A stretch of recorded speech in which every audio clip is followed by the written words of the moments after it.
जय हिंद दोस्तों, स्वागत है आप सभी का एक नई वीडियो में। जैसा कि आप सभी जानते हैं, हमारी जीएस की जो है पूरी सीरीज चल रही है। तो उसमें जो है हमने अब तक पॉलिटी और इकोनॉमी और जो है स्टैटिक जीके के बारे में बता दिया कि कौन कौन से चैप्टर इंपॉर्टेंट है और कौन कौन से टॉपिक से प्रश्न बनते हैं। आज हम बात करेंगे ज्योग्राफी की, क्योंकि आप लोगों की बहुत डिमांड थी कि आप ज्योग्राफी बताएं कौन कौन से चैप्टर से कौन से क्वेश्चन बनते हैं। तो शुरुआत करते हैं आज की वीडियो की, और साथ में हमारे रमेश जी, स्वागत है आपका। जय हिंद मेरे भाइयों बहनों, कैसे हैं आप सभी। उम्मीद करते हैं बहुत अच्छे होंगे, आप लोग की तैयारी अच्छे से चल रही होगी। देखिए, आप लोग का कमेंट जब आता है तो हम उसको रीड करते हैं, उसके बाद में सोचते हैं कि आप लोगों के लिए कुछ अच्छा ही करें। तो मेरे भाई एवं बहन कमेंट कर रहे थे वीडियो में कि भैया आप एक वीडियो बना दीजिए ज्योग्राफी से संबंधित प्रमुख टॉपिक कौन कौन से हैं, कहाँ से क्वेश्चन ज़्यादा बनते हैं। तो हम लोगों ने उसको सेलेक्ट किए हैं इम्पोर्टेंट टॉपिक, और आज उसी से रिलेटेड वीडियो होने वाला है। देखिए, ज्योग्राफी तो आपको पूरी पढ़नी, लेकिन हम सिर्फ उन टॉपिक से बात करेंगे जहाँ से प्रश्न बने हैं और जो हमें लगता है कि बहुत इंपॉर्टेंट है, जहाँ से कई बार प्रश्न पूछे कि हम उन टॉपिक बात करें। बाकी पूरी ज्योग्राफी इंपॉर्टेंट है। देखिए, पढ़ने की तो आप कुछ भी पढ़िए, लेकिन जो हम बता रहे हैं ना, कम से कम इतना तो पढ़ना ही है आपको। अगर आप और ज़्यादा मेहनत कर रहे हैं तो ये आप ही के लिए अच्छी बात है कि किसी भी एग्जाम में जब बैठेंगे तो आपको इसका अलग बेनिफिट मिलेगा।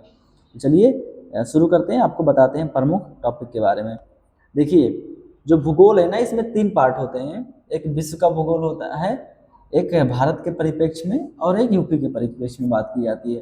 तो जो यूपी पुलिस में क्वेश्चन पूछा जाता है सबसे ज़्यादा तो भारत का भूगोल के बारे में पूछा जाता है। वर्ल्ड का जो भूगोल है वो कम पूछा जाता है, लेकिन जिससे पूछा जाता है वो टॉपिक हम बता रहे हैं। तो पहला जो टॉपिक है वो है सौरमंडल के बारे में।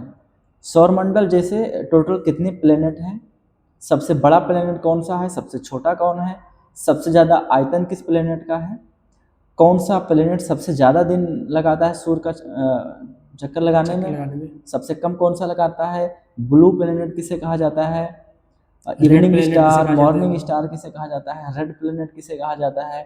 ठीक है, ये सब चीज़ें पढ़नी है, मतलब सौरमंडल में सबसे बड़ा कौन सा है, सबसे छोटा कौन सा है, पृथ्वी के सबसे नजदीकी कौन सा है। हाँ, ये सारी चीजें आपको पढ़ के चलना है। तो मतलब हम टॉपिक बता दिया सौरमंडल। अब आपको सौरमंडल के बारे में मेहनत करके वीडियो देख के और उसको पढ़नी है। और सौरमंडल में जो है पृथ्वी के परिप्रेक्ष्य में पूरी की पूरी चीजें पढ़ के जाइएगा। ठीक है, पृथ्वी सौरमंडल में आपका पृथ्वी है, पृथ्वी से आप सब कुछ पढ़ के जाइए। हम लोग अर्थ पे रहते हैं तो अर्थ से रिलेटेड ज़्यादा क्वेश्चन पूछा जाता है कि ये टोटल सूर्य का चक्कर कितने दिनों में लगाती है, इसे ब्लू प्लैनेट क्यों कहा जाता है। तो इसलिए इसको आप रिकॉल कर लीजिए। और दूसरा टॉपिक है अक्षांश एवं देशांतर रेखाएं। टोटल अक्षांश रेखाएं कितनी है, टोटल देशांतर रेखाएं कितनी हैं, अक्षांश रेखाएं किसे कहते हैं, देशांतर रेखाएं किसे कहते हैं, दो अक्षांशों के बीच की दूरी कितनी होती है, इसको आप पढ़ लीजिए। मतलब अक्षांश एवं देशांतर रेखाएं। और इसी में जो है मानक समय रेखा को भी आप पढ़ते चलिएगा। मानक समय रेखा किस देश से होकर गुजरती है, कहाँ से जो है समय लिया गया है, जैसे लंदन के जो ग्रीनविच है वहाँ से समय का ये निर्धारण किया जाता है। भारत से इसके समय का कितना अंतर है। हाँ, भारत का जो समय है कितने घंटे आगे है, कितने घंटे पीछे है, और आगे और पीछे समय का निर्धारण कैसे होता है। मतलब हम पूरब जाते हैं तो बढ़ता है टाइम या घटता है। इसको आप वीडियो देख के कवर कर लीजिए और नोट्स बना के इसको रिवीजन भी करिएगा लास्ट में। और फिर हम लास्ट में और अगला पॉइंट बात करते हैं भूकंप, सुनामी एवं ज्वालामुखी। 3 टॉपिक के साथ हैं भूकंप, सुनामी एवं ज्वालामुखी। सबसे ज़्यादा भूकंप कहाँ आते हैं, कौन से क्षेत्र में आते हैं। आप लोगों ने नाम सुना होगा रिंग ऑफ फायर क्षेत्र जो है पैसिफिक रीजन में। हाँ, तो सबसे ज़्यादा भूकंप वहीं आते हैं। तो उसका रीजन क्या है, सबसे ज़्यादा भूकंप वहाँ आते हैं। और भूकंप का मापन किस यंत्र से किया जाता है, भूकंप सबसे पहले जहाँ पता चलता है उसको क्या कहते हैं, उस केंद्र का क्या नाम होता है। सुनामी आपसे पूछी जाएगी। सुनामी कैसे आती है, अल नीनो, ला नीनो। अल नीनो और ला नीनो, इनके बारे में पढ़ लीजिए कि कब ज़्यादा वर्षा होगी, कब सूखा पड़ेगा। ये 2 ही चीज़ पर डिपेंड करता है, अल नीनो और ला नीनो। तो इस टॉपिक को भी कवर करिए। आगे बात करते हैं पर्वत एवं पठार। विश्व में जो सबसे ज़्यादा ऊंचे ऊंचे पर्वत हैं किस देश में पाए जाते हैं, पठार सबसे, विश्व का सबसे बड़ा पठार कौन सा है, सबसे ऊंचा पठार कौन सा है, तो इसको पढ़ लीजिए। और ये भी जान के चलिए कि आप पर्वत जब पढ़े तो पर्वत याद करके चलिए कौन से देश का पर्वत है।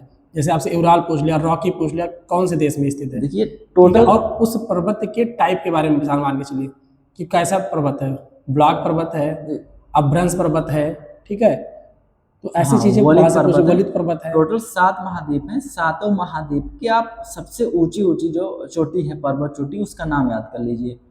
जैसे एशिया की सबसे ऊंची चोटी कौन सी है, यूरोप की सबसे ऊंची चोटी कौन सी है, अफ्रीका की सबसे ऊंची चोटी कौन सी है, नॉर्थ अमेरिका, साउथ अमेरिका।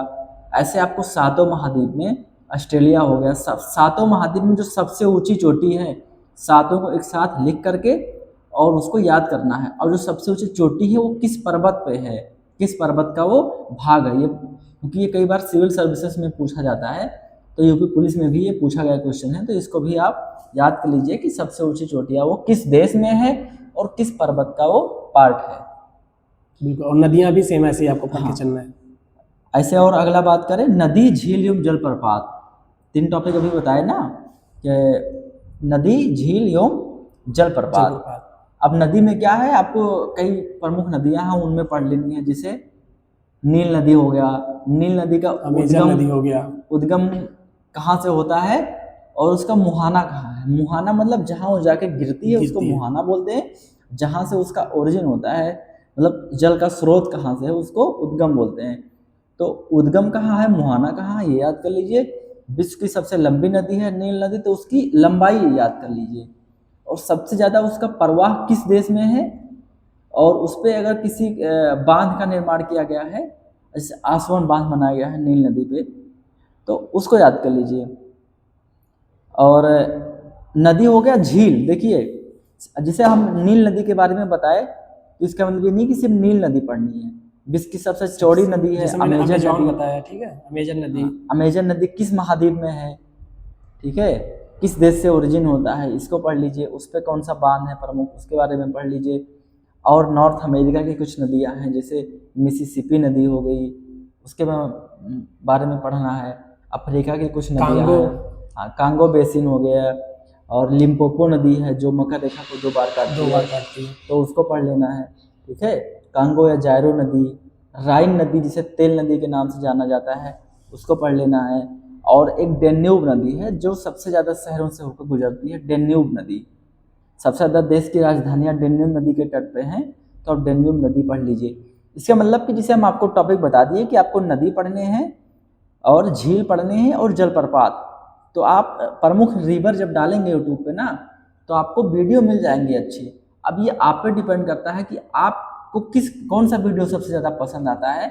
आप उस वीडियो को देखिए और वहाँ से क्वेश्चन नोट करिए। बिल्कुल। नदी हो गया। प्रमुख झील, प्रमुख झील में क्या करना है, विश्व की सबसे बड़ी झील विक्टोरिया झील, सबसे लंबी झील, और खारे पानी की झील, मीठे पानी सबसे बड़ी खारे पानी की झील, सबसे बड़ी मीठे पानी की झील। और नॉर्थ अमेरिका में 5 झील होती हैं जिन्हें ग्रेट लेक्स के नाम से जाना जाता है। उन 5 का क्रम याद कर लीजिए, उत्तर से दक्षिण क्रम याद कर लीजिए। मतलब एक साथ जब आप लिखें तो उसको क्रम वाइज ही लिख लीजिए। सुपीरियर, ह्यूरन, मिशिगन, इरी और ओंटारियो, 5 नदियां हैं। 5 नदियों को आप याद कर लीजिए कि ये ग्रेट लेक्स किस देश में है, कौन से महाद्वीप में है, ठीक है। इसके साथ साथ ग्रेट लेक्स के साथ आपको और याद करनी है कि रसिया में कौन सी झील है, या अफ्रीका की प्रमुख झीलें कौन सी हैं, एशिया के प्रमुख झीलें कौन सी हैं। और दूसरा बात करें, मैदान, द्वीप एवं मरुस्थल।